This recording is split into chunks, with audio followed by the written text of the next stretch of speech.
Assalamualaikum warahmatullahi wabarakatuh. Bismillahirrahmanirrahim. Alhamdulillahi rabbil alamin.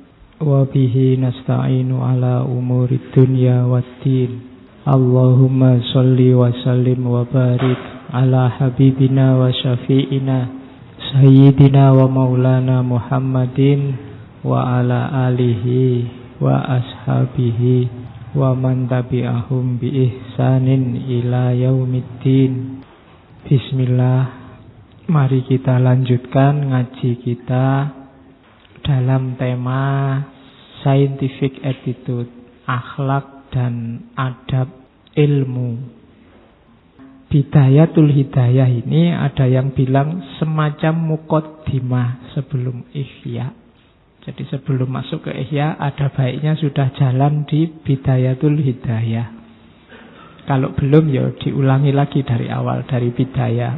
Karena di ihya sudah agak dalam, di bidayah ini agak simpel. Jadi semacam petunjuk praktis bagi mereka yang ingin jalan di jalan Allah. Makanya judulnya bidayah, awal, permulaan dari datangnya hidayah.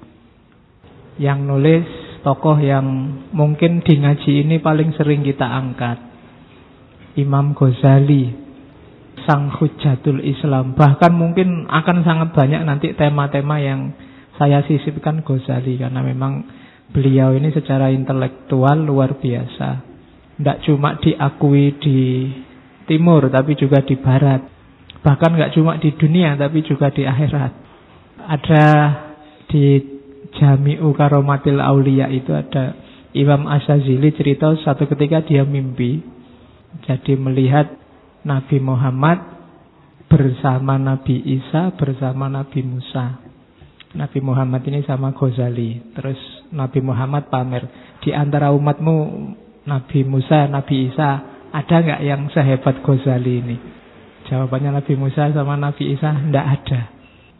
Luar biasa, Imam Ghazali itu usianya hanya sampai 53 tahun, tapi beliau karyanya 450 lebih. Itu kalau dikuruskan sama hari-hari beliau hidup mungkin ya bisa 1 bulan 1 buku itu. Bandingkan sama kita bikin makalah 1 aja sak semester tidak jadi-jadi.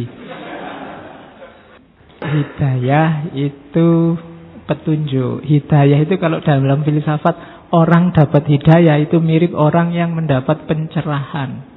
Tiba-tiba matanya terbuka akan kebenaran, itu berarti dia dapat hidayah. Setelah selama ini mungkin kamu tiap hari baca Quran tapi belum dapat hidayah, belum kelihatan mana yang benar, mana yang tidak. Makanya tiap kali baca Fatihah kan ada kalimat ihdinas siratal mustaqim, beri aku ya Allah hidayah untuk tampak jalan yang lurus. Jalannya sudah banyak sebenarnya yang lurus. Di Quran ada, kalau kita cerdas membaca ayat-ayat Allah di mana-mana ada. Tapi keterbukaan yang pengetahuan plus kesadaran yang kita sebut pencerahan itu butuh namanya hidayah. Jadi ilmu kita mungkin sudah banyak tapi belum dapat hidayah. Banyak orang tahu kalau bikin berita bohong itu keliru, tapi jarang yang dapat hidayah untuk sadar tidak bikin berita bohong. Itu hubungannya sama hidayah. Jadi orang pintar banyak, tapi yang dapat hidayah tidak banyak. Maka kita terus minta hidayah. Itu namanya hidayah. Jadi beda. Kalau taufik itu dari wafaqo, jadi kesesuaian. Taufik itu kalau kita minta taufik pada Allah, berarti kita minta agar yang kita inginkan itu cocok sama keinginannya Allah. Itu namanya taufik. Kita memohon, ya Allah beri aku taufik dan hidayahmu, berarti beri aku pencerahan dan buat keinginan dalam diriku, buat yang aku lakukan itu cocok sama keinginanmu. Itu taufik sama hidayah. Kalau dua-duanya masih berat, kita minta inayah. Nah, inayah itu pertolongan. Ya Allah, susah saya membaca, mengikuti hidayahmu, susah menyelaraskan keinginanku sama keinginanmu, maka aku minta inayah. Kok masih berat juga ya Allah? Ya ini cuma yang bisa saya lakukan, tidak bisa sedalam itu. Karena itu aku minta ridhomu. Makanya billahi taufik wal hidayah warridho wal inayah. Jadi kalau mungkin Allah sudah ngasih hidayah, kita sudah berusaha dapat taufik agar yang kita lakukan sesuai dengan maunya Allah, tapi kok masih belum sempurna, masih banyak kelirunya, ya kita minta ridhonya Allah. Semoga engkau meridhoi kemampuanku hanya segini ya Allah. Kalau sudah melakukan semua masih belum sempurna, keliru-kelirunya banyak. Kalau tadi di awal kita minta inayah, sekarang kalau sudah selesai perbuatanmu, semoga Allah ridho dan kita dapat syafa'ah. Syafa'ah itu pertolongan belakangan. Sebenarnya hasil kerja ujianmu jelek, cuma dosennya kasihan terus dikasih syafaat. Kalau dosen sebelum ujian ngasih, Pak, mbok dikasih kisi-kisi soalnya apa, itu inayah. Kalau jawabanmu cocok sama maunya dosen, itu taufik. Kalau sebelum ujian kamu paham semua yang diajarkan, siap saya, berarti kamu dapat hidayah. Gampang-gampangannya itu. Jadi bidayatul hidayah berarti kita rintis jalan agar dapat hidayah, agar kita ketemu dengan pencerahan, agar nggak cuma ilmu tapi juga ada kesadaran di sana. Itulah bidayatul hidayah. Bentuknya tipis, tidak tebal. Kitab bidayatul hidayah itu terjemahannya banyak. Jadi tidak boleh alasan, Pak, bahasa Arab saya tidak ngerti, terjemahannya banyak. Dan gaya bahasanya mudah karena modelnya risalah. Yang berat itu menjalankannya. Kalau cuma membaca dan paham, kamu tidak harus ngaji, pasti bisa langsung paham. Cuma malam ini kita coba telaah sedikit apa sih maunya beliau, Sang Hujatul Islam, dalam Bidayatul Hidayah. Risalah ini ditulis kalau di bagian pengantar pada kolega beliau yang disebut Al-Imam Az-Zahid. Dari namanya kelihatan bahwa ini gelar dari seorang sufi. Jadi para ulama zaman dulu itu rajin bertukar ilmu, bertukar risalah, saling minta dinasehati. Jadi karena mereka merasa ada orang lain ilmunya lebih banyak, jangan-jangan yang saya ketahui masih sedikit, yang lain jangan-jangan lebih banyak, maka selalu minta nasihat. Kebalikannya hari ini banyak orang pinginnya selalu menasehati, sikap mentalnya jauh. Yang satu pingin ngasih tahu terus. Orang yang selalu ingin menasehati itu starting pointnya pasti dia merasa lebih benar, lebih baik. Sementara orang yang merasa ingin selalu dinasihati, dia merasa banyak tidak tahu. Dan untuk jadi filosof, kamu butuh syarat yang kedua, bahwa kamu merasa banyak tidak tahu. Hari ini semua orang merasa tahu, sehingga yang terjadi gegeran, konflik. Bismillah, kita mulai ya. Ada apa di hidayah? Itu pembukaan. Di pengantarnya ada.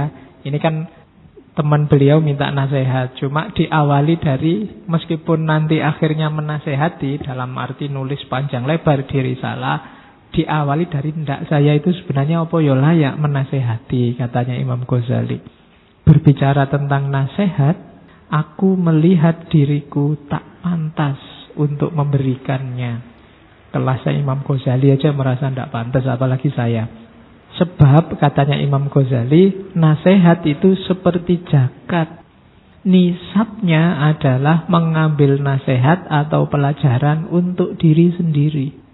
Orang zakat itu kan kalau harta bendanya banyak dan nyampe, kelebihannya dipakai untuk zakat. Nah, ngasih nasihat orang juga begitu. Kalau dirinya sendiri sudah overload kebaikannya, sudah jalan apa yang mau dia omongkan, baru dia ngasih tahu orang. Makanya katanya Ghazali, ngasih nasihat itu kayak zakat. Bagaimana saya bisa ngasih zakat kalau nisabnya saja saya nggak nyampe? Mungkin ilmuku, pengetahuanku masih belum nyampe limit untuk zakat. Belum untuk diriku sendiri aja masih kurang. Itu bahasanya Ghazali begitu. Orang yang tidak memiliki cahaya tak mungkin dijadikan alat penerang oleh yang lain. Ini pasti tawadhu Imam Ghazali. Itu cahaya yang luar biasa, tapi dia tetap merasa belum terlalu bercahaya, belum layak menasehati. Bagaimana bayangan akan lurus bila kayunya bengkok? Allah mewahyukan pada Isa dan Maryam, nasihatilah dirimu. Jika engkau telah mengambil nasihat, maka nasihatilah orang lain. Jika tidak, malulah kepadaku. Itu katanya Allah pada Nabi Isa. Jadi yang suka menasihati, kalau dirinya sendiri belum begitu, apa ya ndak malu, kan itu maunya Imam Ghazali. Nanti jangan-jangan malah bikin malu saya nasihat. Teorinya sih aku ngerti mungkin, tapi kan belum saya kasihkan untuk diriku sendiri. Belum layak untuk ngasih orang lain. Itu gaya tawaduknya para ulama zaman dulu. Bayangkan orang seperti Ghazali yang nulis ratusan buku, beliau tidak merasa bahwa saya layak bikin madhab sendiri atau bikin aliran sendiri. Ghazali kan dikenal kalau secara teologi beliau Asy'arian, secara fikih beliau Syafi'i. Padahal kalau mau mungkin dia bisa bikin aliran sendiri. Dia bisa baca Quran hadis sendiri, pasti sangat bisa. Tapi toh begitu beliau mengikuti madhab, mengikuti Asy'ari, mengikuti Syafi'i. Jadi bagi yang tidak terlalu suka dengan madhab, imam-imam besar, tokoh-tokoh besar itu hampir semua punya madhab. Kayak Ghazali ini. Bahkan ada Imam Suyuti. Imam Suyuti itu umurnya beliau paling sekitar sampai 60, tapi menulis 720-an sekian kitab. Imam Suyuti, Jalaluddin Suyuti. Jadi sampai tidak sempat nikah, nulis buku terus. Itu kalau anggap aja umurnya 60, 720-an dibagi 60 sekitar berapa ya? 1 tahun berapa buku itu? Tinggal kamu bagi. Kalau umurnya 60 hasilnya ya sekitar 12-an buku 1 tahun. 12 buku 1 tahun berarti 1 bulan 1 buku. Itu kalau begitu lahir nulis buku loh ya. Jadi toh begitu beliau bermadhab Syafi'i. Kalau mau beliau bisa jadi mungkin madhab sendiri. Beliau termasuk bisa, kalau dalam fikih mungkin termasuk mujtahid yang mutlak, mustakil. Dia bisa memutuskan hukum sendiri. Toh begitu beliau ikut mazhab Imam Syafi'i. Itu antara lain menunjukkan bahwa masih banyak mungkin orang lain yang lebih pintar dari saya, dari ketawaduannya. Ya, terus Imam Ghazali mengutip satu hadis bahwa sebenarnya ada tukang nasihat yang dahsyat luar biasa.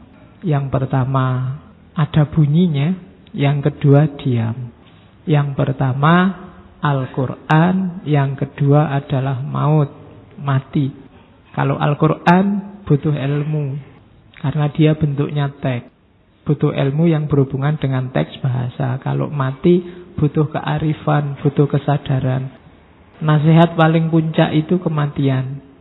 Kalau ada orang seperti apapun kejahatannya, asal dia ingat mati dan sadar bahwa sejago apapun dia, sedahsyat apapun dia, ujungnya pasti mati, itu biasanya bisa diredam, bisa menghalangi orang untuk melanjutkan kiprah dosanya. Tetapi banyak orang yang kematian tidak bisa memberi nasihat. Banyak orang yang Al-Quran tidak bisa menggerakkan hatinya. Sekarang kamu dengar berita kematian kan biasa-biasa saja. Padahal itu sebenarnya peringatan luar biasa. Itu nasihat yang luar biasa. Seperti apapun kondisimu saat ini, kalau sedang senang ya jangan terlalu senang-senang. Kalau sedang sumpek jangan terlalu larut dengan kesedihan. Karena apapun situasimu, ujungnya pasti innalillahi wa inna ilaihi roji'un. Dan itu tidak ada aba-aba waktunya kapan. Tidak harus nunggu tua. Mungkin yang muda hari-hari ini lebih banyak. Yang tua, yang sakit lama malah tidak meninggal-meninggal. Yang tidak sakit tiba-tiba meninggal juga banyak. Itu kan nasihat-nasihat yang luar biasa. Ada nasihat yang berbunyi, ada nasihat yang diam. Nasihat yang bunyi itu Al-Quran, nasihat yang diam itu maut. Nah, itu pengantarnya Ghazali sebelum dia masuk ke materi Bidayatul Hidayah. Dan Bidayatul Hidayah itu ditujukan untuk level orang-orang seperti kita, para pemula yang berniat menempuh jalan. Isinya tidak terlalu berat secara teori, simple. dan praktis. Oke, kita lihat ya. Bismillah. Katanya Ghazali, ketahuilah wahai manusia yang ingin mendapat curahan ilmu, yang betul-betul berharap dan sangat haus kepada ilmu, bahwa jika engkau menuntut ilmu guna bersaing, berbangga, mengalahkan teman sejawat, meraih simpati orang, atau yang sifatnya keduniaan, kalau cari ilmumu tujuannya salah satu dengan ini atau dekat-dekat dengan ini, pingin merasa besar, pingin merasa terkenal, pingin masuk TV, pingin dapat imbalan, atau pingin keren yang sejenis itu, maka sesungguhnya engkau sedang berusaha menghancurkan agamamu, membinasakan dirimu, dan menjual akhirat dengan dunia. Eman-eman ilmumu kalau terminalnya hanya dunia. Dan kalau kamu memang tujuannya itu tadi semua, titik-titik itu berarti beberapa saya loncati karena uraian, kamu juga sedang menistakan gurumu. Kenapa? Karena itu berarti gurumu telah membantumu dalam berbuat maksiat, serta menjadi sekutumu dalam kerugian tersebut. Gurumu seperti orang yang menjual pedang bagi perompak jalanan. Jadi kalau kamu jelek dengan senjata ilmumu, itu kamu tidak sedang menghinakan dirimu saja, tapi sedang menghinakan guru-gurumu juga. Karena ilmu itu berasal dari guru-gurumu. Jadi kalau hari ini kamu sudah pinter, dan kepinteranmu engkau pakai untuk menipu orang, untuk menyusahkan orang, untuk memamerkan, menyombongkan dirimu, itu sama dengan kamu sedang menggunakan senjata dari gurumu. Maka kamu sedang melecehkannya, katanya Ghazali. Jadi yang pertama, ayo ditata niatnya. Apa tidak boleh Pak memanfaatkan ilmu untuk dunia? Boleh, tapi dia bukan terminal terakhir. Itu biarkan saja, nanti efeknya jalan sendiri kok. Kalau kamu pinter, insya Allah kamu akan terkenal dan dikenal. Tapi jangan dijadikan tujuan. Kayak orang menempuh jalan sufi, mungkin kamu sedikit-sedikit dapat karomah, tapi jangan terpesona oleh itu, dan jangan itu tujuannya. Kalau tujuanmu itu, kamu sedang melecehkan gurumu. Jadi jangan berhenti di situ. Jadi niat awalnya ditata. Jika niat dan maksudmu dalam menuntut ilmu untuk mendapatkan hidayah, bukan sekedar mengetahui riwayah, maka bergembiralah. Mengetahui riwayat itu berhenti pada ilmu, tidak ada kelanjutannya. Padahal setiap ilmu itu harusnya hidayah, menuntunmu semakin dekat pada Allah. Kalau hanya riwayah itu biasanya hanya untuk pamer, hanya untuk tujuan-tujuan keduniaan. Bukan jenis hidayah, tidak membuka matamu, tidak membuatmu tercerahkan. Sesungguhnya kalau memang yang kita cari hidayah, itulah nanti yang diisyaratkan oleh semua hadis kayak kemarin tentang keutamaan ilmu. Katanya Ghazali, sesungguhnya para malaikat membentangkan sayapnya untukmu saat engkau berjalan, dan ikan-ikan di laut memintakan ampun bagimu manakala engkau berusaha.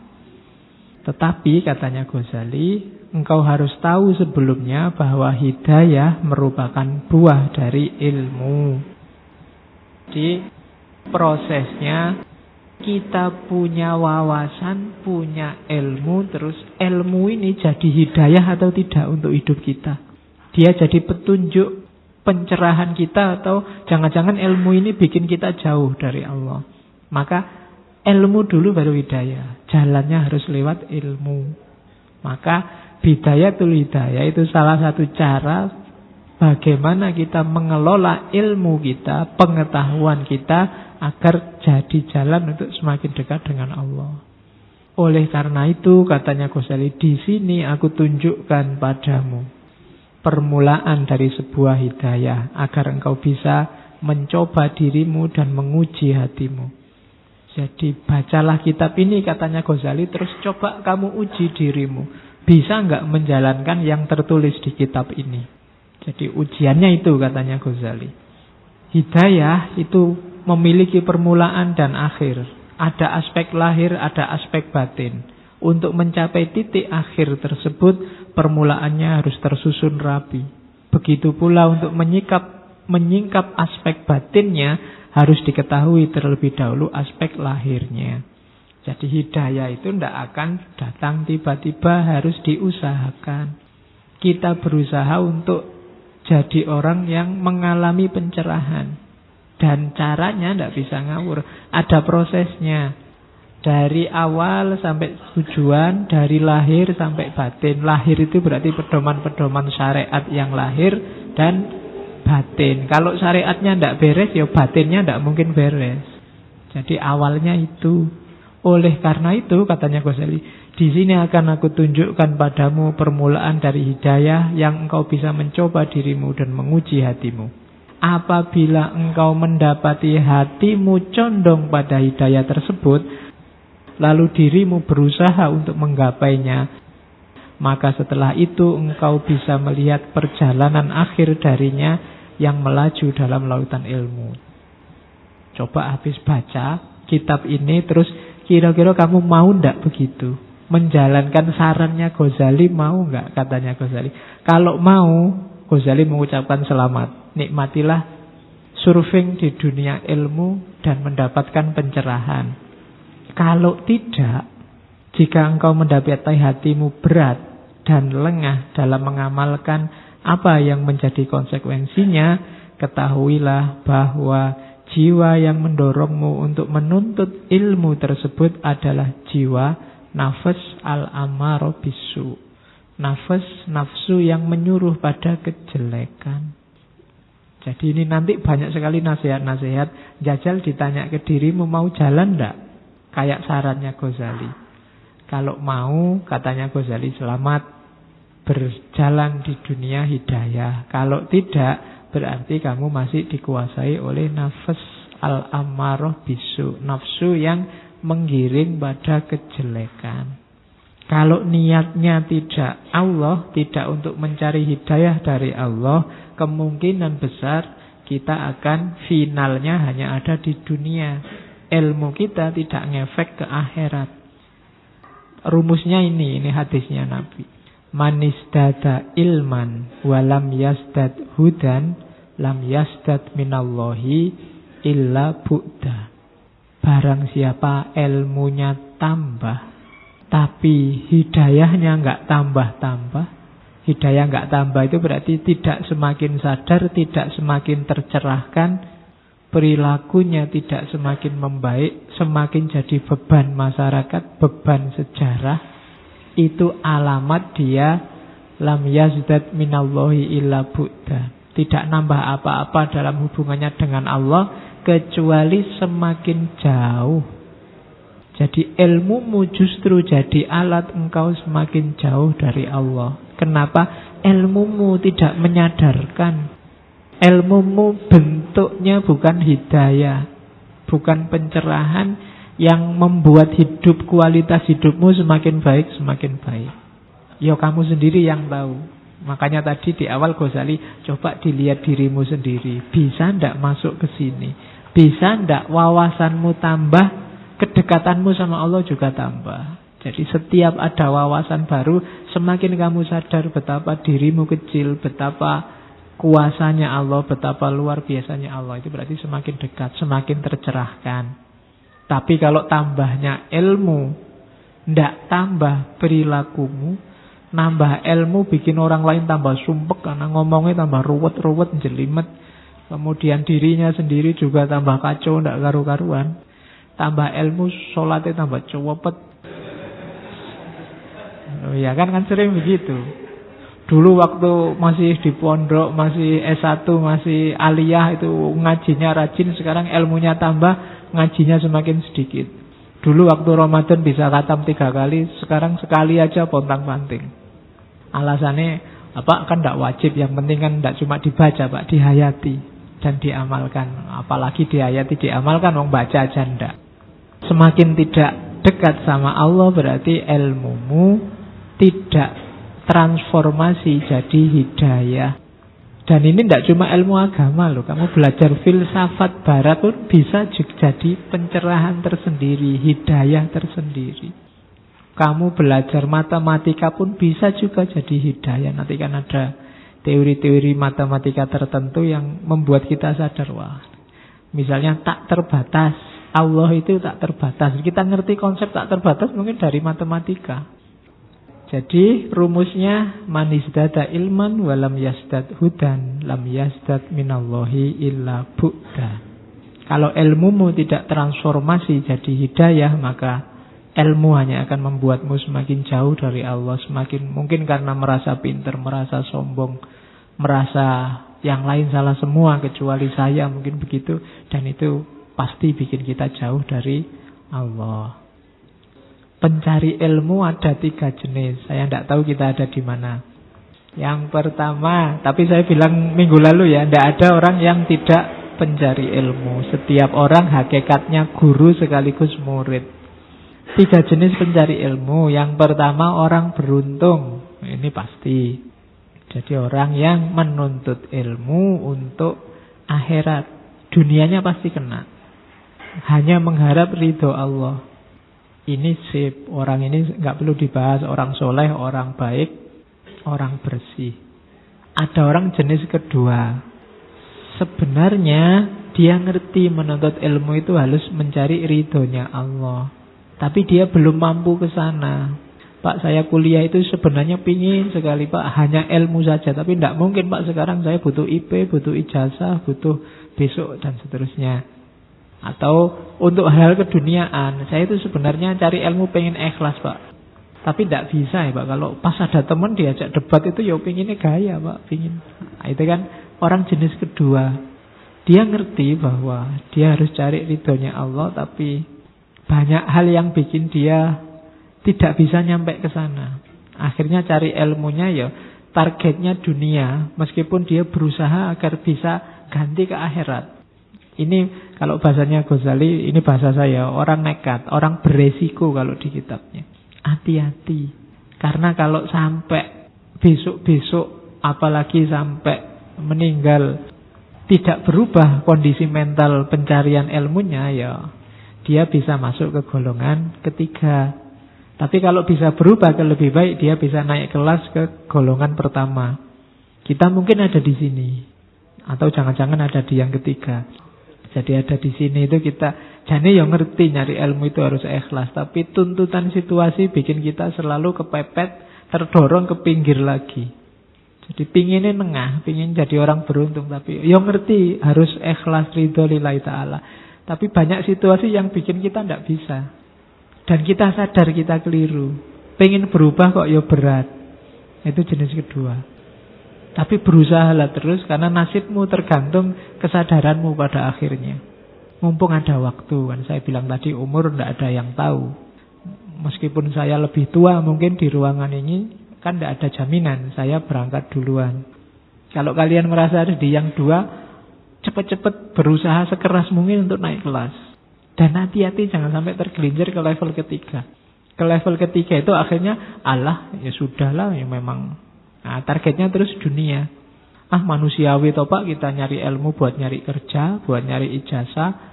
Yo manusiawi lah Pak, kita merasa lebih tinggi dari yang lain. Manusia itu kan memang fitrahnya begitu. Sudah nyampe ketiga berarti itu.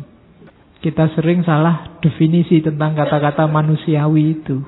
Manusiawi itu bukan berarti yang jelek-jelek semua manusiawi. Yang baik-baik juga manusiawi kok. Kamu jadi orang baik bisa, jadi orang jelek juga bisa. Maka kebaikan juga manusiawi. Kejelekan juga manusiawi. Karena potensi itu ada dalam diri kita. Kita selama ini kan pakai alasan manusiawi untuk yang jelek-jelek.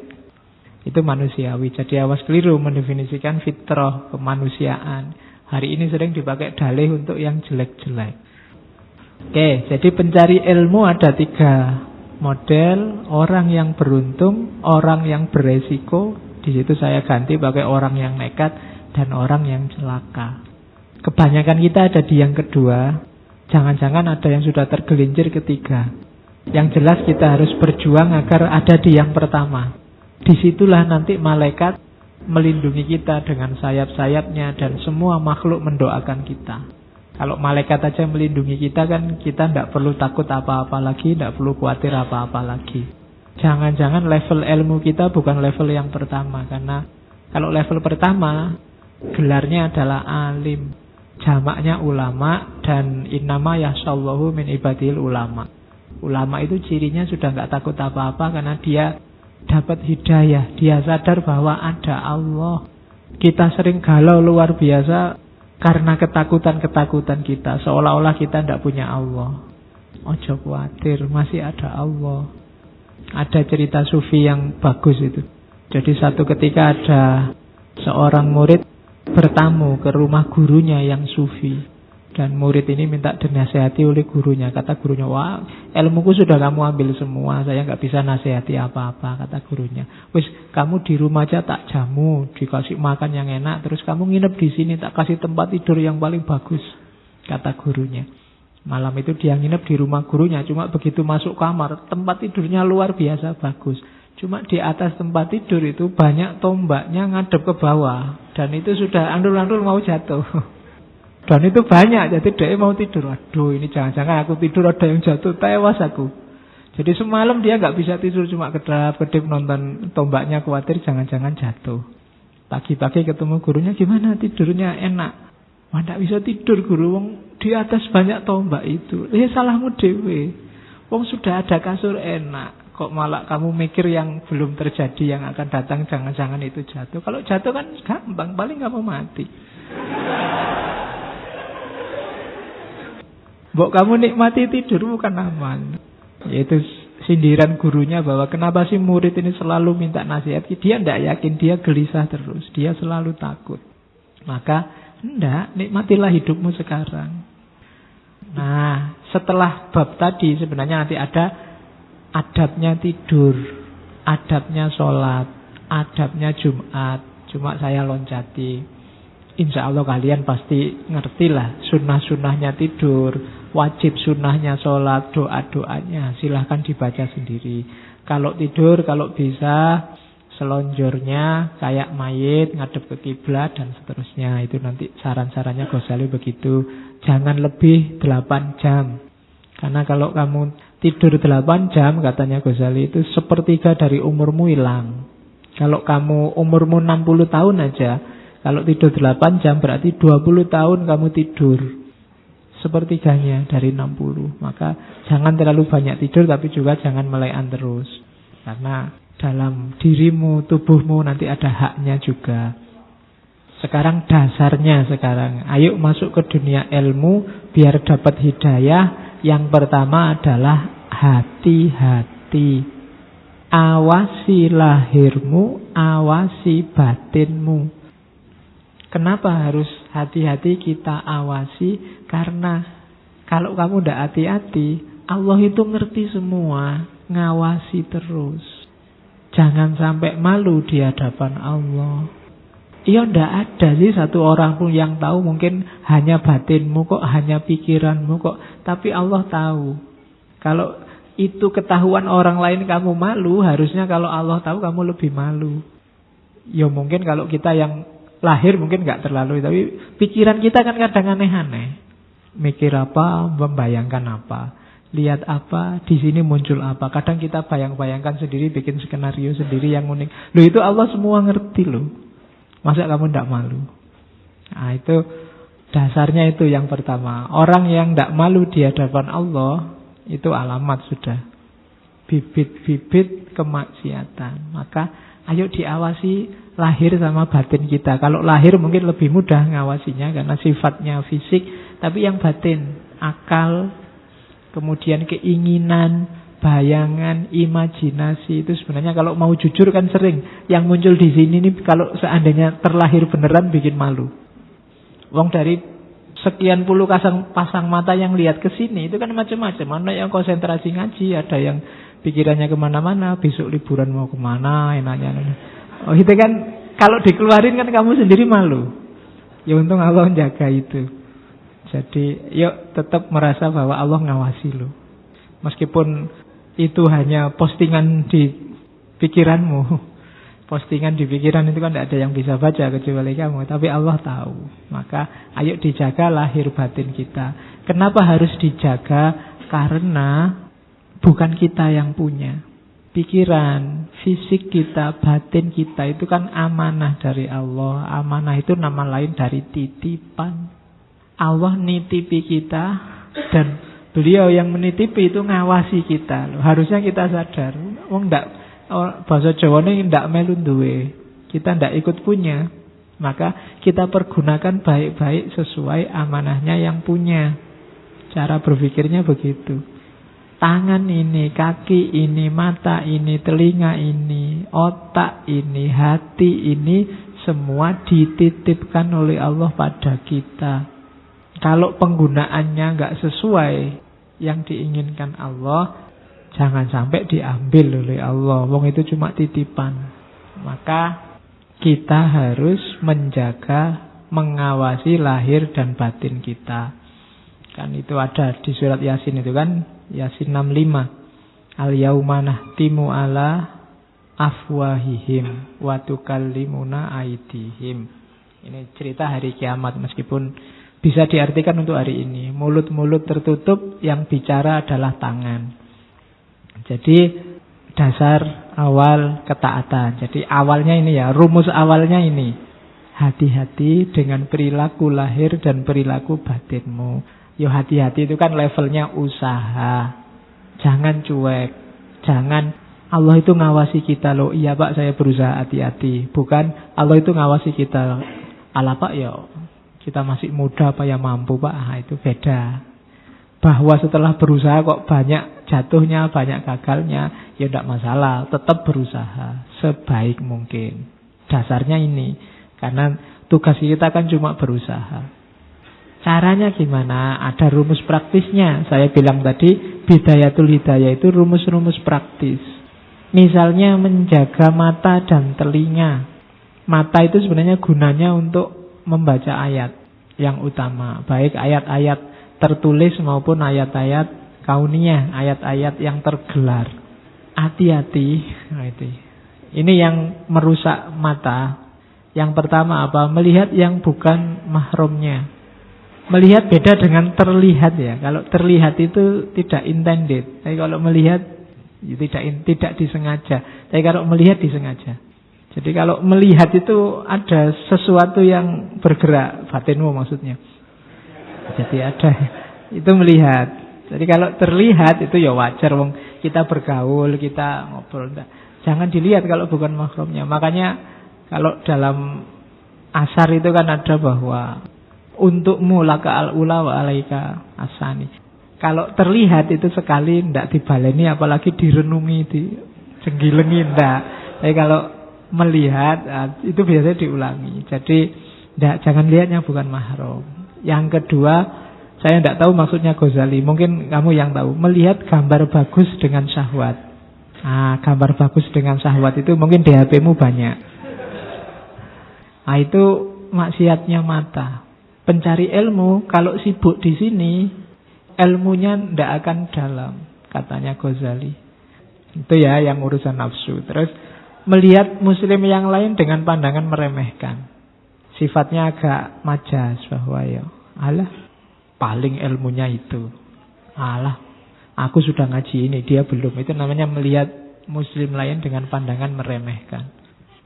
Terus melihat aib seorang muslim. Ada banyak berita, ada banyak hal yang mengarahkan kita ke aib hari ini. Sebenarnya kita tahu bahwa itu mesti bongkar aib, mesti menunjukkan kejelekan. Tapi kita biasanya terus nekat aja kita buka. Akhirnya kita tahu aibnya orang lain. Padahal tidak ada pentingnya sama sekali kita tahu aibnya. Dan ini merusak bagi seorang pencari ilmu. Hati-hati. Kalau memang tidak ada hubungannya sama dirimu dan tidak ada kebaikannya untuk kamu lanjutkan, mending di stop. Hari ini kan banyak yang sifatnya bongkar-bongkaran.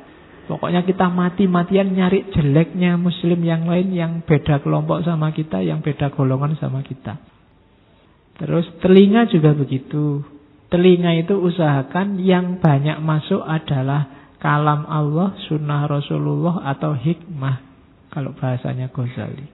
3 ini penting. Di luar itu kalau nggak sangat terpaksa, mending nggak usah didengarkan. Jangan salah, yang masuk lewat telinga atau lewat mata itu akan jadi referensi di kepalamu. Itu akan membentuk caramu berpikir, caramu berperilaku.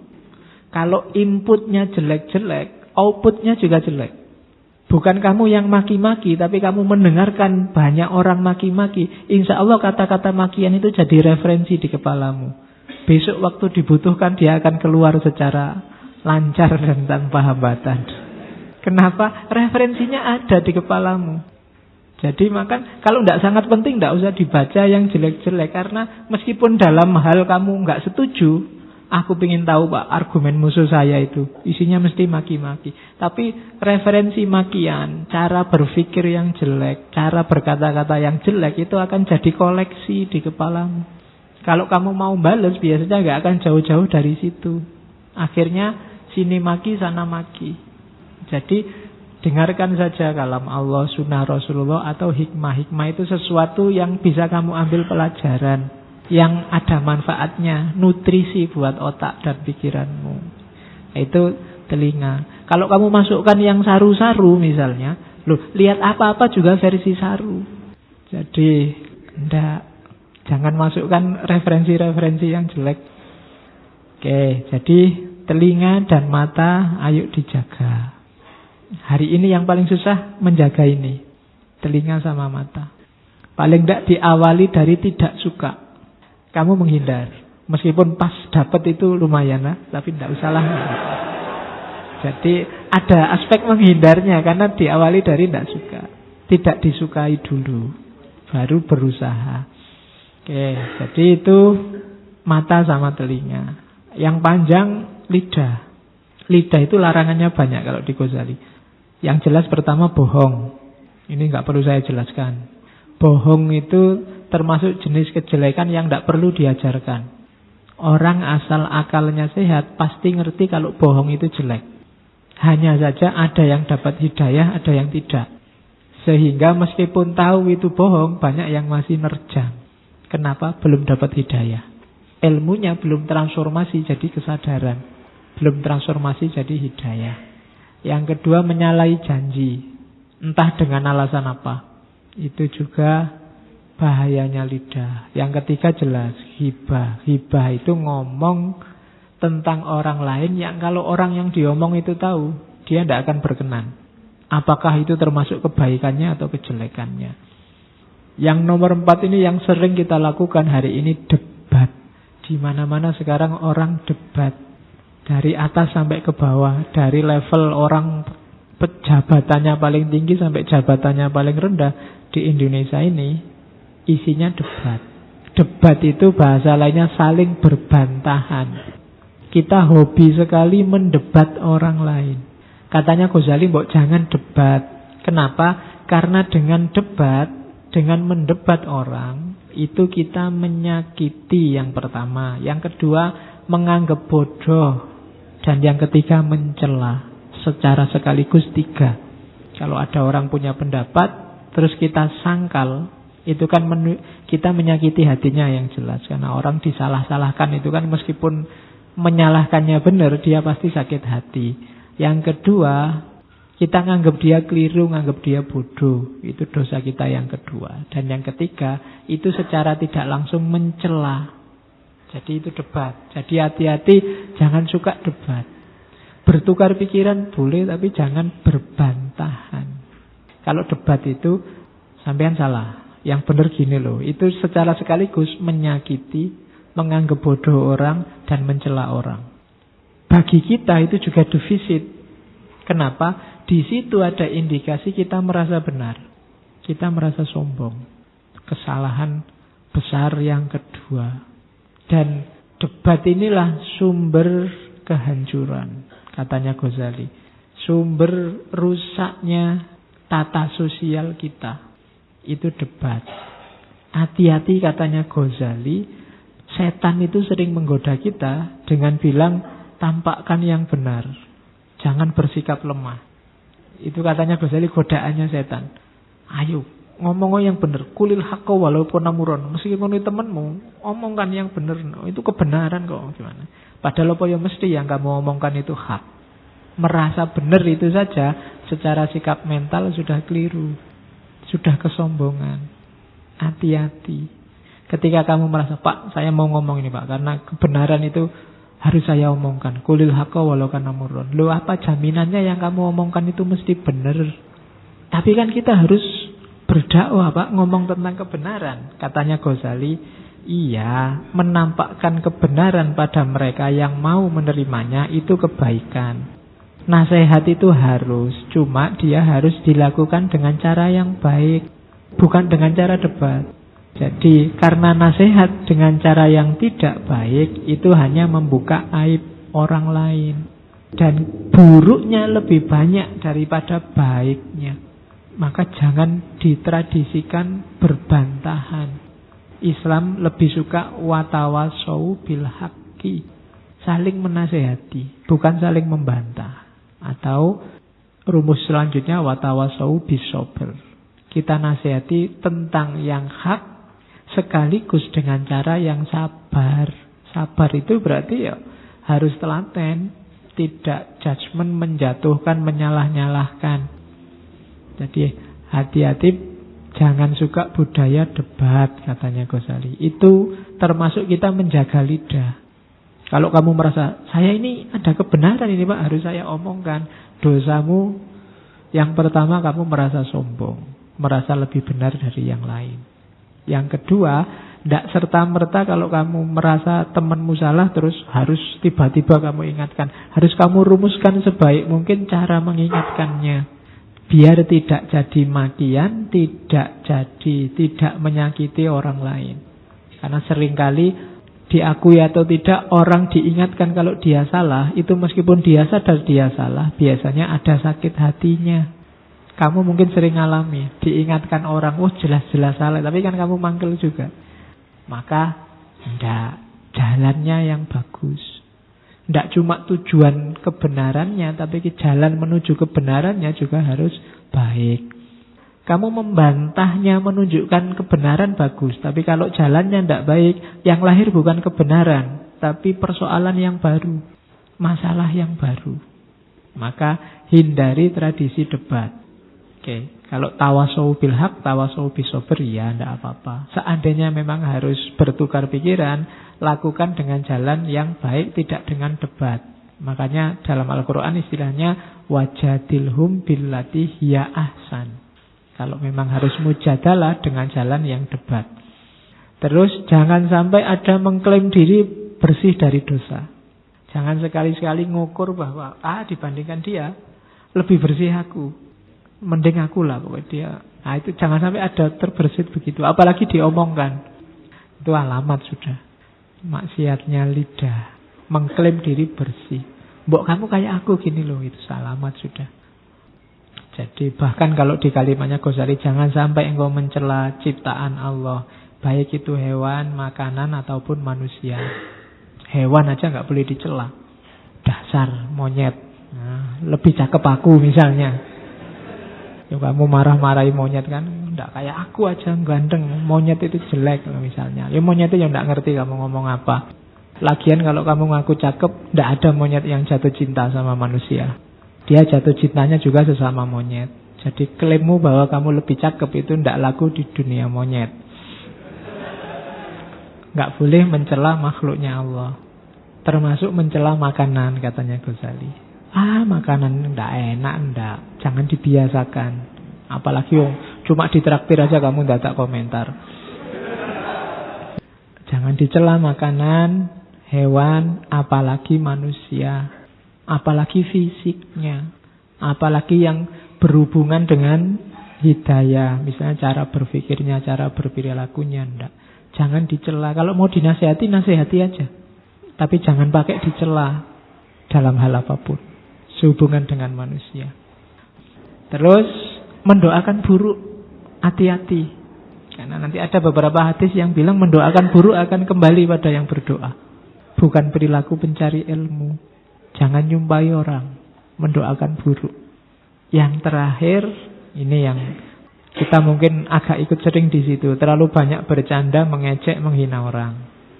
Bercanda itu boleh, cuma jangan terus-terusan bercanda. Sekali-sekali for fun boleh, untuk mencairkan suasana, tapi ojo terus-terusan. Ya santai aja, yo ada selingan guraunya tapi juga ada ilmu yang didapat.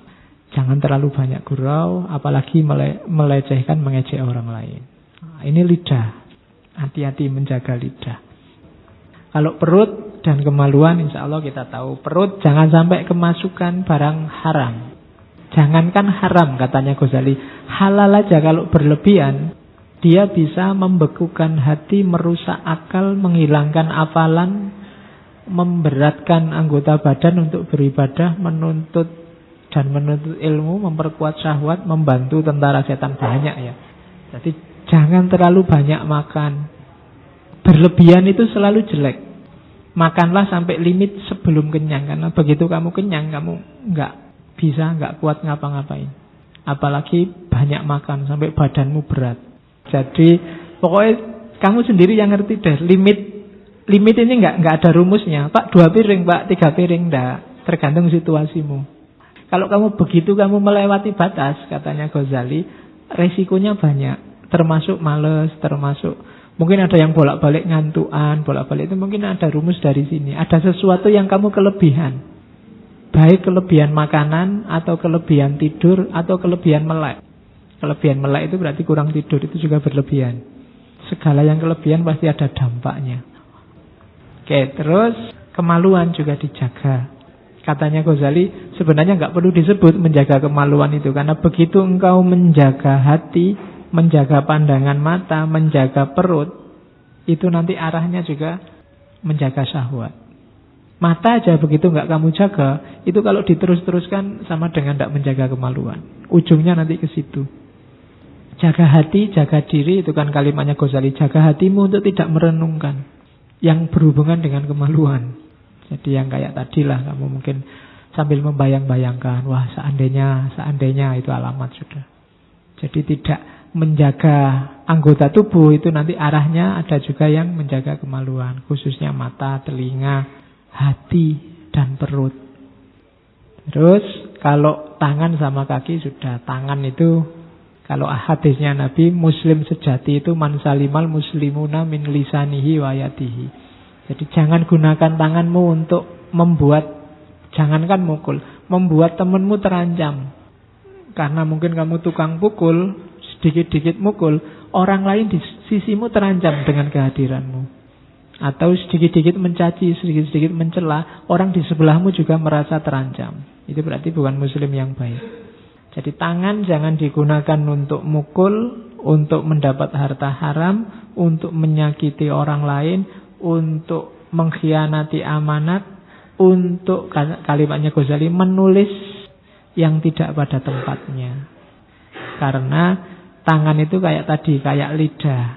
Maka kita harus menjaga juga seperti lidah. Kaki jangan dilakukan untuk 2 hal. Berjalan menuju kemaksiatan atau berjalan menuju penguasa yang zalim atau orang yang tidak layak dituju. Kenapa? Karena kalau kita menuju ke situ, katanya Ghazali, menunjukkan ketundukan, penghormatan. Kakimu jangan diarahkan ke sana. Meskipun mungkin yang di sana bisa membantumu, menolongmu banyak, tapi kalau sudah nyata kezalimannya, kakimu jangan diarahkan ke sana, karena menunjukkan kepatuhan dan ketundukan. Nah, ini adab kepada teman. Cuma bahasanya Ghazali unik. Yang pertama, teman yang tidak pernah terpisah, Allah. Berarti adab kita pada Allah. Yang pertama harus tunduk kalau sama Allah, tidak boleh tidak. Yang kedua, fokus hanya pada Allah. Tinggal kita ukur persentasenya ya. Dalam sehari kita fokus pada Allah berapa persen. Di situ tampak ketundukan kita. Jadi dalam hal apapun hadirkan Allah. Semakin Allah banyak hadir, semakin kelihatan dekat tidaknya kita sama Allah. Yang ketiga, khusyuk sama khudu'.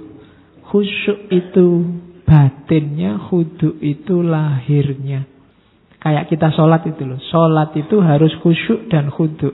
Khusyuk itu batinnya tertuju ke Allah, fisiknya juga menunjukkan bahwa kita tunduk pada Allah. Makanya sholat itu tidak boleh ada gerak yang tidak perlu, yang tidak penting, yang tidak menunjukkan kekhuduan. Itu yang bikin para ulama, misalnya Imam Syafi'i merumuskan bahwa untuk menunjukkan khudu jangan bergerak di luar gerakan sholat 3 kali berturut-turut misalnya. Itu dalam rangka khudu. Tapi yang gerakan tambahan yang memang dibutuhkan perlu tapi tidak mengganggu kekhuduan itu diizinkan. Bahkan tidak harus 3, sekali gerakan sekalipun kalau menunjukkan tidak khudu ya batal kan sholatnya. Kamu sholat tiba-tiba ngangkat jari tengah, wah gitu ya enggak. Ya batal masa. Loh Pak, cuma sekali loh Pak, belum 3. Iya, tapi ya gerakanmu begitu. Menunjukkan tidak khudu. Di hadapan Allah jangan macam-macam, kan itu namanya khudu. Kalau khusyuk batinnya harus selalu madhep sama Allah. Terus segera. Kalau ngerti ada perintahnya Allah segera. Apakah itu yang ibadah mahdoh atau yang hoiru mahdoh? Yang ini Allah senang loh, segera. Jangan ditunda-tunda. Sopo ngerti sebentar lagi ada halangan. Mau sholat, nanti saja. Sudah mau ngangkat, ada tamu. Itu kan salah dewe, mau tidak segera. Akhirnya sholatnya kesusu-susu karena ditunggu tamunya. Karena sejak tadi tidak segera. Segerakan. Mau nulis, besok aja. Besok aja. Alah besok sudah presentasi akhirnya. Ya wis lah sak dadi-dadine. Karena nggak segera. Untuk kebaikan segerakan. Termasuk kebalikannya, segera meninggalkan larangan. Kalau kamu ngerti itu dosa, segera ditinggalkan. Begitu ada kesempatan, cepat-cepat ditinggal. Begitu kamu sadar, waduh, kayak gini salah, sudahlah. Itu segera. Gak usah nunggu. Sekarang, kalau memang kamu sudah sadar itu salah, segera ditinggalkan. Berusaha untuk meninggalkan. Terus, tidak menolak takdir. Cirinya apa? Tidak gampang mengeluh, tidak gampang protes. Ya Allah, mengapa kok begini, mengapa kok begitu? Itu namanya sambat, tidak usah. Ridhoi saja apa keputusan Allah. Insya Allah nanti Allah meridhoi kita. Tidak gampang mengeluh. Kemudian ya senantiasa berzikir dan berfikir. Mulut kita fokus pada Allah, batin dan pikiran kita juga fokus pada Allah. Terus mengutamakan yang hak atas yang batil, itu pasti. Terus putus asa dari makhluk. Tidak menggantungkan sisi hidup kita yang manapun pada makhluk. Semuanya kita gantungkan pada Allah. Terus risau, selalu malu karena merasa Allah selalu melihat kita. Terus tenang. Kenapa tenang? Karena kita punya Allah. Kalau kita merasa punya Allah, apa sih yang bikin kita galau? Kan tidak ada. Semuanya sudah atas skenarionya Allah kok. Nggak bikin sumpek. Nggak usah kagetan, nggak usah panikan. Hidup ini ada sutradaranya. Kalau kamu sadar kayak kamu nonton film itu loh. Nonton film horor kaget-kaget. Tapi kan biasa ya, memang film horor dibikin kayak gitu sama sutradaranya. Masa kamu nonton film horor, ya Allah semoga film horor ini tidak menakutkan. Ya enggak. Ya film horor ya mesti menakutkan. Memang dibikin begitu, tapi kan kamu tidak sampai begitunya karena kamu tahu bahwa itu diatur oleh sutradaranya. Nah, apapun yang kamu alami dalam hidup ini, ingatlah itu sudah diatur oleh sutradaranya. Jadi tidak usah terlalu panik. Itu rumus selanjutnya. Maka tenanglah. Kalau ada yang tanya, Pak gimana ya Pak caranya bisa tenang? Ingatlah selalu bahwa hidup ini ada sutradaranya. Sudah ada yang ngatur. Terus yang terakhir tawakal. Tawakal itu ya monggo apapun yang terjadi serahkan kembali pada Allah. Sukses gagalmu, senang susahmu, serahkan kembali pada Allah. Itu namanya tawakal. Terus ini adabnya seorang alim. Saya tidak jelaskan detail, ini mirip-mirip sama taklim, mirip-mirip kayak di adabul alim wal muta'alim. Yang pertama, guru itu, kalian semua insya Allah pada saatnya jadi guru. Paling tidak buat putra-putrinya besok. Harus sabar, santun, tawaduk. Tawaduk itu tidak merasa besar. Santun itu lemah lembut, tidak kasar. Dan sabar.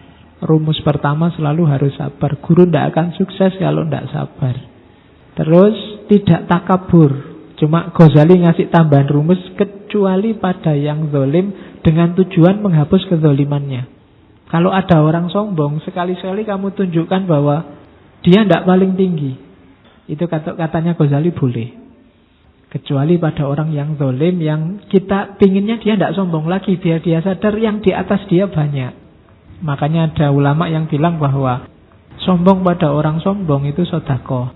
Maksudnya apa? Dalam rangka biar dia nggak sombong lagi, kita tunjukkan bahwa ada yang lebih tinggi, atau saya lebih tinggi dari kamu. Biar dia ngerti, enggak, kamu jangan sombong, yang di atas kamu banyak. Tujuannya itu tidak semata-mata untuk membesarkan dirinya. Jadi tidak takabur yang jelas sikap dasarnya. Kalau ada orang takabur dan kamu bisa menasehatinya dengan menunjukkan bahwa dia tidak yang paling besar, kamu boleh melakukan itu, katanya Ghazali. Tidak banyak bersendagurau yang tadi. Menyayangi muridnya. Semuanya ya, nggak pilih kasih. Nggak cuma, yang cowok nggak cuma sama siswinya, tapi siswa juga. Nggak cuma sama mahasiswi, yang mahasiswa juga. Jadi disayangi semuanya. Terus memperbaiki negara dengan cara yang baik. Iyalah, alim itu termasuk kelompok intelektual. Dia punya tanggung jawab sosial. Mengkritik negara boleh, mengkritik pemerintah boleh, cuma katanya Ghazali dengan cara yang baik, tanpa marah-marah. Wong nasihati itu harus sabar. Kalau nasihati sambil marah-marah, apalagi maki-maki, itu sama kayak tadi, mencuci pakai air kencing. Nggak, nasihatlah, kritiklah kalau memang nggak cocok. Kalau negara nggak sesuai, kritiklah. Cuma tidak dengan marah-marah. Terus alim juga diantara cirinya adalah tidak malu untuk ngaku tidak tahu. Jadi kalau besok kalian jadi ulama, apalagi jadi ustadz, terus masuk TV, terus kebetulan di TV itu ada acara tanya jawabnya, tidak harus semua pertanyaan kalian jawab. Kalau memang tidak tahu, bilang aja saya tidak tahu. Kalau mau ya saya tak belajar dulu, besok tak jawab. Harus berani begitu. Tidak mentang-mentang kalian ada di TV terus ditanya apa aja dijawab, terus keliru-keliru tidak apa-apa, yang penting jawab. Itu merusak. Jadi alim itu harus mau untuk bilang tidak tahu kalau memang tidak tahu, daripada merusak. Jadi masuk neraka hanya gara-gara rating, kan tidak elok. Jadi ya wis tidak tahu, yang tidak tahu jangan menyesatkan orang lain. Oke, terus kalau ditanya ya dijawab kalau bisa, memperhatikan dan memahami. Terus mau menerima hujah. Banyak sekarang orang sudah merasa pinter, jadi semua yang beda sama dirinya, hujah-hujah yang lain dianggap pasti salah. Pikirannya ditutup. Alim itu pikirannya terbuka, dia harus mau menerima hujah yang baru dari yang lain.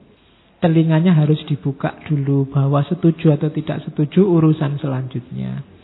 Cuma hari ini banyak yang tidak mau dan tidak tahan mendengarkan argumen hujah yang berbeda. Nah, itu bagi Ghazali berarti bukan adabnya seorang alim.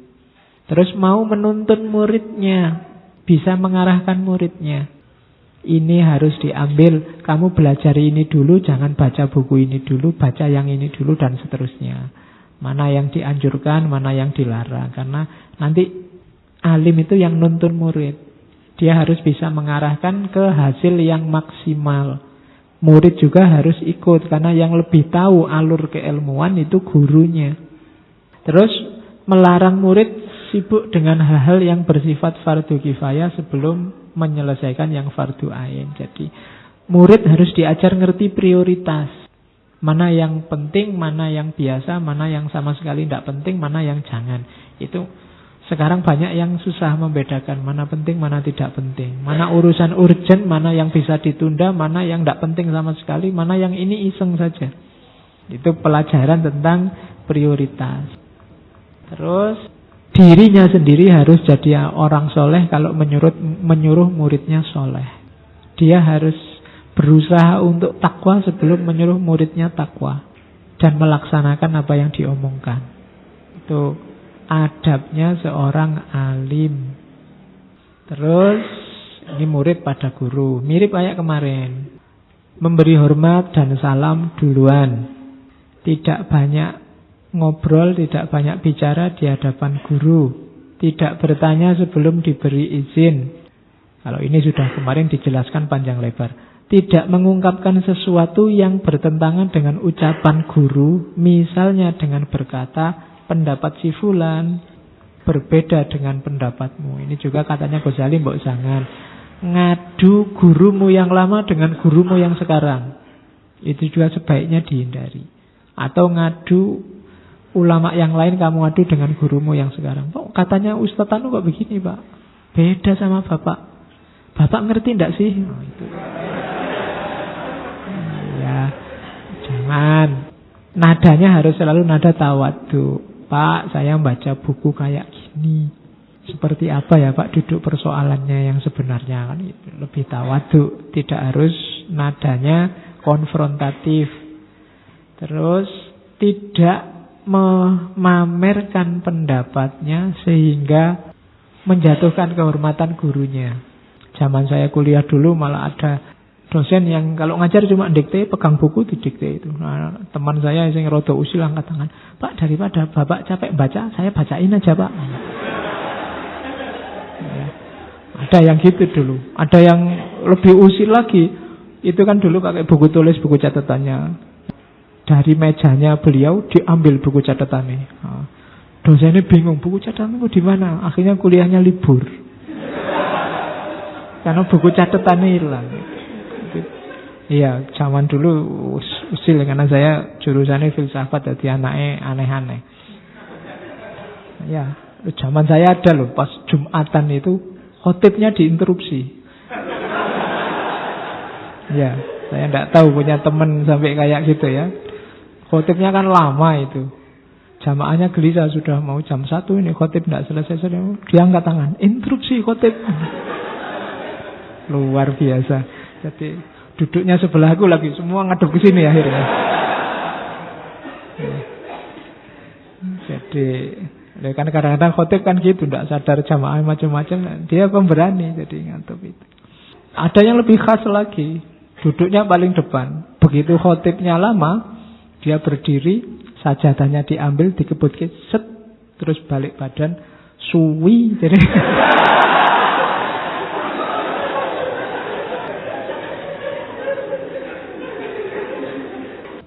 terus tidak bertanya pada teman duduk gurunya. Misalnya gurumu sedang duduk sama guru-guru yang lain.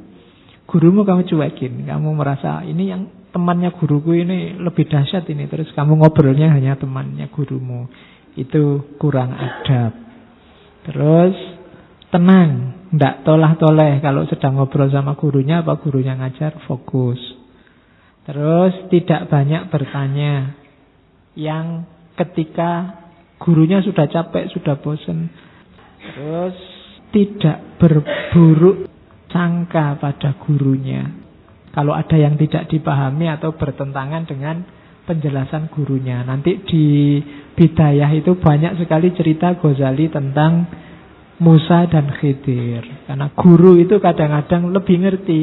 Murid hanya memahami sejangkau pemikirannya. Maka manutlah sama gurumu. Kayak ceritanya Musa sama Khidir. Nah, kamu juga kalau di rumah ketemu sama orang tua, ya sama orang tua juga harus ditata adabnya. Kalau ini mungkin sudah biasa. Dengarkan kalau orang tua ngomong. Meskipun kalian sudah S1, S2, S3 mungkin besok merasa lebih pintar dari orang tua, tapi apapun yang dikatakan orang tuamu, dengarkanlah. Terus hormati mereka. Kalau mereka berdiri, ya kamu ikut berdiri. Kerjakan yang diperintahkan. Kalau jalan, jangan di depan mereka. Kalau ngomong, suaramu tidak boleh di atas suara mereka. Intonasi tingginya. Sambut panggilan mereka. Cari ridho dari mereka. Rendahkan dirimu di hadapan mereka. Tidak ngungkit-ngungkit kebaikan, kebaktian yang sudah kamu lakukan. Tidak boleh melotot, menatap mereka secara tajam. Mungkin ada beda tradisi di kita. Kalau di barat itu kalau ngomong sama orang tua, ditatap wajahnya, ditatap matanya, tapi ya tetap tidak boleh melotot. Kalau melotot di mana-mana tidak boleh. Kalau di tradisi timur biasanya jangan ditatap wajahnya, meskipun jangan tolah-toleh. Perhatikan sambil menunduk. Kalau di barat, memperhatikan itu gayanya sambil ditatap wajahnya. Dua tradisi yang berbeda tapi intinya sama. Hargailah orang tua yang sedang ngomong. Terus tidak bermuka masam. Apapun situasinya. Meskipun kiriman padamu telat, meskipun kamu minta beli motor nggak dibeli-beliin, meskipun jangan sampai ngomong nggak enak, bermuka masam apalagi di depan mereka. Jangan salah, galaunya orang tua 2 kali lipat ketika mereka tidak bisa memenuhi keinginan anak-anaknya. Jadi bukan kamu aja yang sumpek, mereka juga sumpek. Tapi mereka tahu apa yang terbaik buat dirimu. Jadi tidak boleh memasang muka masam, tidak boleh mengangkat suara lebih tinggi dari mereka. Kemudian tidak melakukan apapun keputusan yang besar-besar tanpa seizin mereka. Terus ini juga hati-hati. Bergaul dengan awam, orang yang level pengetahuannya di bawahmu. Hati-hati katanya Ghazali. Kadang-kadang kita sering terpengaruh oleh mereka. Bahasanya Ghazali orang-orang bodoh. Orang bodoh yang sok tahu. Ini kan kita sering terlibat pembicaraan, terlibat obrolan sama mereka. Biasanya di WA, di Facebook. Begitu bahas agama, semuanya jadi ustadz. Ya kan? Begitu bahas politik, semuanya jadi politisi. Begitu bahas, hari ini banyak bahas film, semuanya jadi kritikus film. Nggak, itu berarti ciri-ciri orang bodoh. Rumusnya Ghazali apa? Yang pertama, nggak ikut ngobrol banyak-banyak sama mereka. Kalau kamu sudah tahu bahwa ndak ini bukan ahlinya, ya sudah ditinggal aja. Daripada kamu capek. Jadi tidak ikut terlibat secara dalam dengan pembicaraan mereka.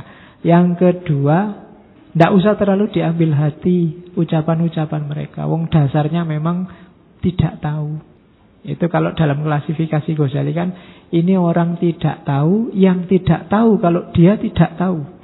Sehingga dia merasa tahu, padahal dia tidak tahu. Itu orang paling bahaya di dunia. Karena dia berfatwa dalam ketidaktahuannya. Memvonis orang dalam ketidaktahuannya. Menilai orang, menjatuhkan orang dalam ketidaktahuannya. Jadi orang layadri walayadri anahu layadri. Orang yang tidak tahu dan tidak tahu kalau dia tidak tahu. Maka kita kalau tidak bisa menasihati dan menyadarkan mereka, jangan terlibat banyak sama mereka dan tidak usah terlalu diambil peduli kata-kata mereka.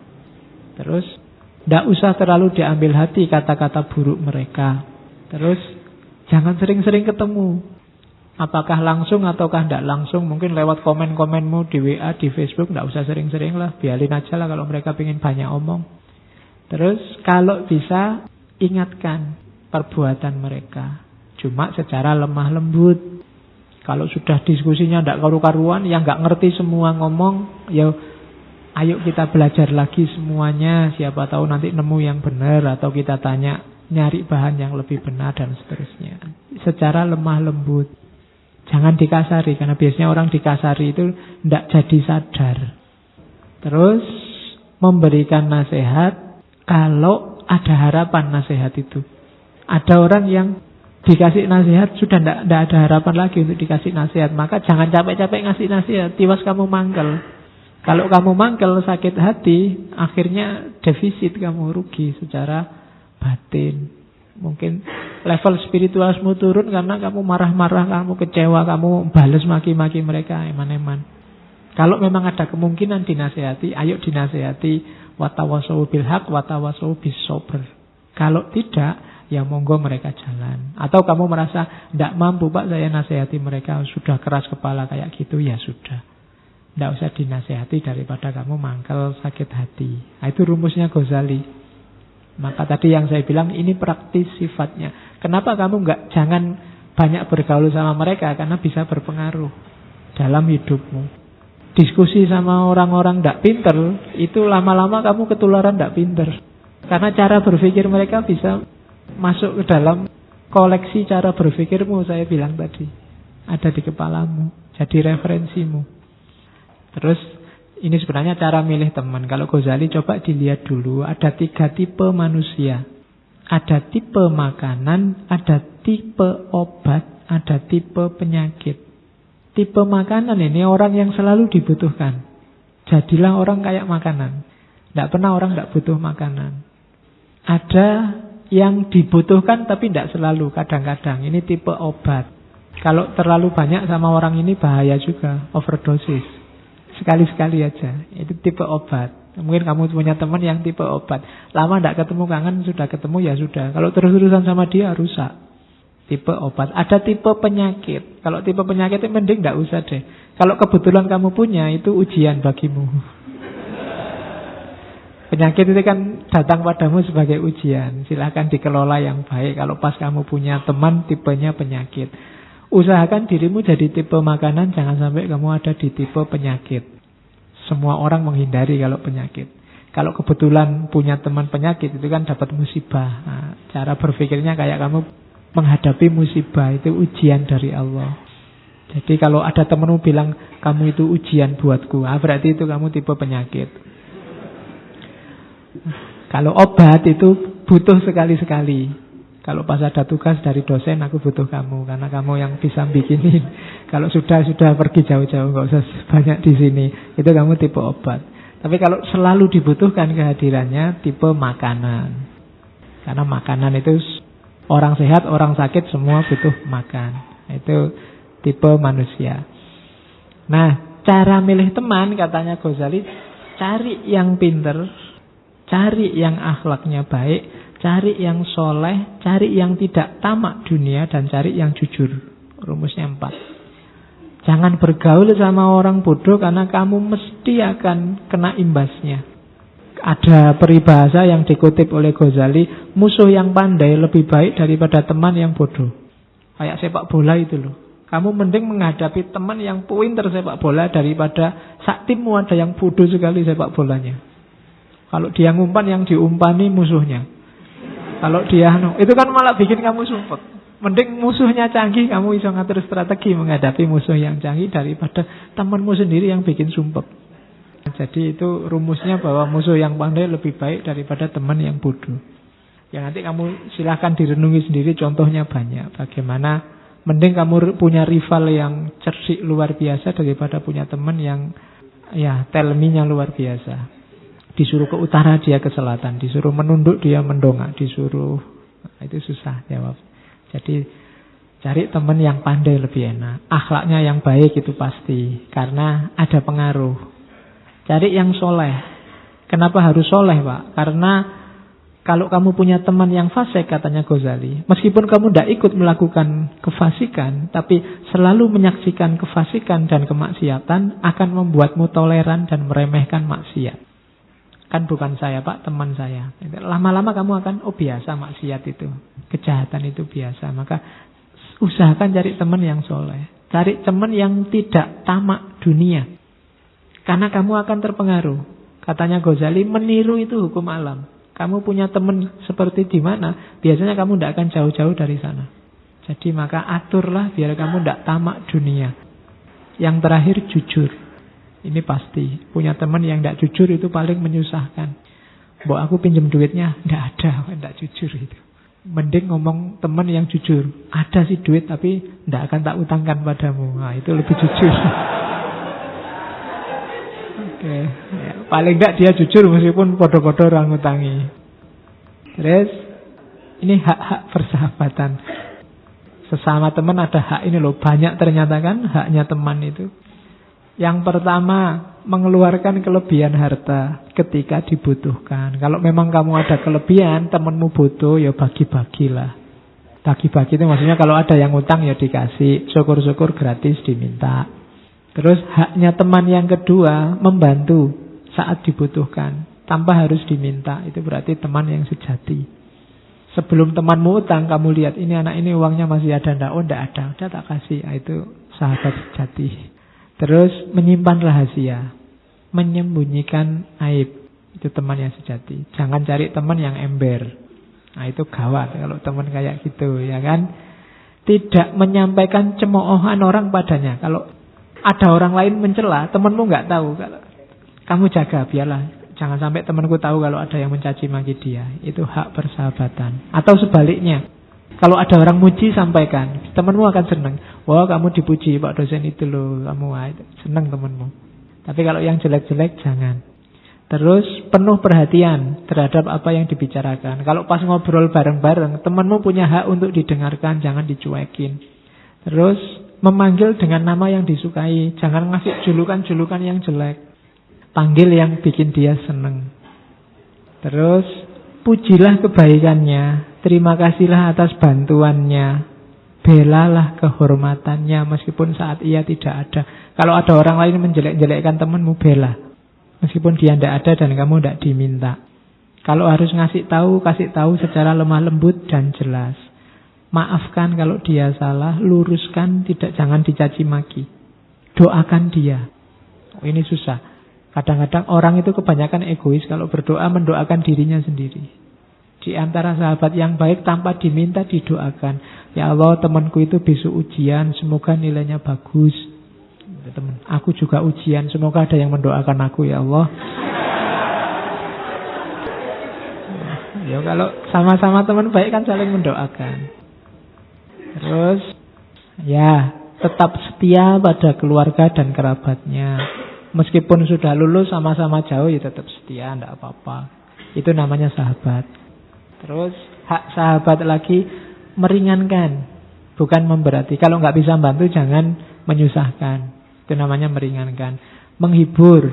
Teman yang enak itu yang bisa menghibur. Yang paling sumpek itu teman yang kebalikannya menghibur. Tidak ada apa-apa malah bikin sumpek. Menampakkan kebahagiaan atas kemudahan yang didapatkan temannya. Tidak malah bikin susah. Tampakkan kamu bahagia. Sedih atas hal buruk yang menimpa. Kalau temanmu nilainya jelek, ya ikut berbela-sungkawa bahwa semester ini kamu nilaimu jatuh. Jangan malah diketawain. Nah, rasain. Sudah dibilangin sejak dulu suruh belajar, tidak mau. Dihibur kalau pas sedih. Ya nanti kalau mau nasihati belakangan. Jangan sekarang pas lagi sedih-sedihnya. Menyembunyikan apa yang dia sembunyikan. Mungkin kamu ngerti rahasia temanmu yang dia sembunyikan, ya kamu juga harus menyembunyikan. Itu haknya sahabat. Balapan mengucap salam, mendahului mengucap salam. Melapangkan majelis.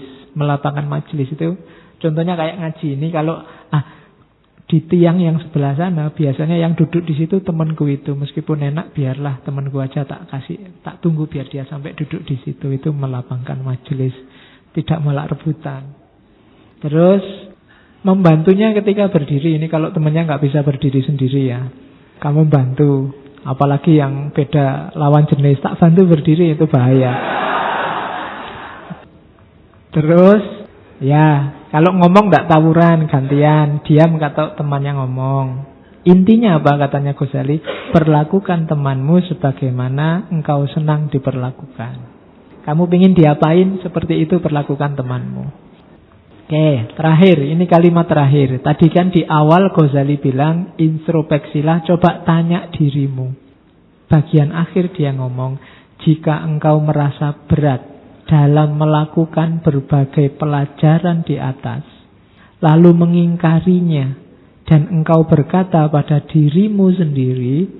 Jadi setelah tadi kita lihat apa saran Ghazali, adab apa saja yang harus dilakukan, terus kita ngomong begini katanya Ghazali, apa gunanya sih teori-teori tadi, ilmu tersebut dalam forum para ulama?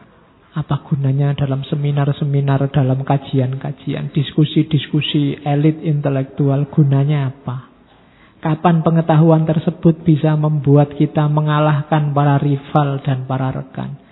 Ilmu tadi bisa nggak dipakai gaya untuk menaklukkan rival-rival intelektual kita?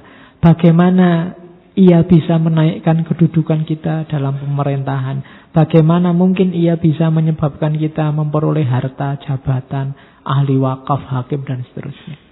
Intinya, apa sih pentingnya ilmu tadi? Apa bisa nggak bikin kita jabatannya tinggi, bikin kita menang kalau debat, bikin kita terkenal, bikin kita dihargai oleh pemerintah? Katanya Ghazali, kalau kita malah tanya seperti itu, maka sadarilah bahwa setan telah menjerumuskanmu dan telah membuatmu lupa terhadap tempat kembalimu. Orientasinya berarti cuma dunia. Karena itu ya sudah, tinggallah buku ini, maka itu carilah setan yang sejenis denganmu untuk mengajarkan apa yang engkau sangka bermanfaat dan bisa mengantarkanmu memperoleh keinginanmu. Kalau tujuanmu hanya harta, tujuanmu hanya jabatan, tujuanmu hanya kemenangan atas rival-rivalmu, dan tujuanmu hanya kemasyhuranmu sebagai orang pinter, ya sudah, tinggal saja kitab ini, cari setan yang cocok untukmu. Kan itu bahasa kasarnya Ghazali. Kalau kamu anggap ini ilmu ndeso, Pak, ilmu rendah, ilmu yang kelas tinggi dikit gitu loh, Pak, masa ini kan kayak ngajari anak kecil. Masalahnya bukan kecil atau tidak, kamu bisa ndak mau ndak menjalankan ini. Kalau menurutmu ini ndak penting sama sekali, ndak ada harganya sama sekali, ya monggo kamu cari setan yang lain yang lebih cocok.